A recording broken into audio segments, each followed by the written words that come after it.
Alors autre chose qu'on peut changer sur une barre North, éventuellement, c'est la pièce le chicken loop. Donc voilà, il y a un nécessaire, un kit complet qui existe et on peut donc changer le chicken loop. Donc les outils utiles, c'est toujours pareil, un marteau et éventuellement l'idéal c'est un chasse-goupille de manière à pouvoir enlever une petite goupille qui est très facile à enlever et on va voir ça tout de suite. Voilà. Donc c'est parti. Alors la première chose à faire, effectivement, on prend la goupille de rechange. Donc alors la petite astuce aussi pour changer le bout du chicken loop, c'est de mettre la pièce en travers de manière à bloquer et donc ça libère les deux axes ici des goupilles et donc c'est très facile à chasser, pas besoin de le tenir en pression puisqu'on a simplement relevé.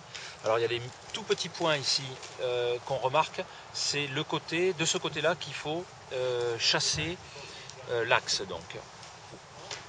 Enfin c'est l'autre côté pardon, hein, c'est de l'autre côté qu'il faut chasser l'axe. Donc là il suffit de s'en servir, hop, on tape et donc la goupille s'enlève très facilement.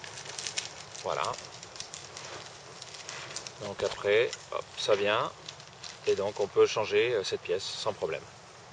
Alors si effectivement la pièce du bout là a aussi besoin d'être changée, hein, ce qui est parfois le cas, dans le nécessaire de rechange, il existe ce petit cône en plastique noir et ça sert à ça, c'est-à-dire que voilà, on l'enfonce assez fort, il faut vraiment appuyer beaucoup dessus, et ce qui va permettre de pouvoir remettre la petite douille inox au bout, et vous allez voir, c'est super simple.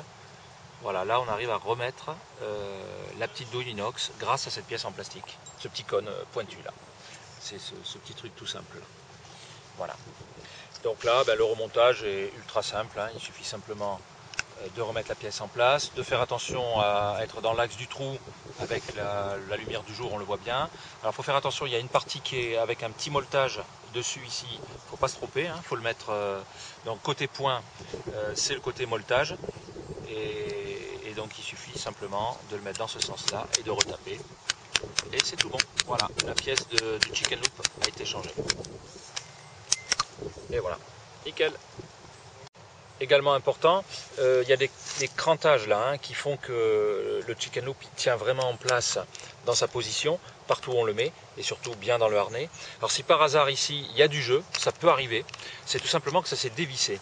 Donc il ne faut pas hésiter à bien refaire des tours de manière à bien le resserrer, ce qui va d'abord éviter d'avoir du jeu sur le chicken loop lui-même et en plus après d'avoir le système de crantage qui va être vraiment efficace et qui va bien maintenir le tchouch, hein, dans sa position, la position que vous l'avez bien voulu lui donner, quoi. Voilà, tout simplement. Pensez à resserrer ça.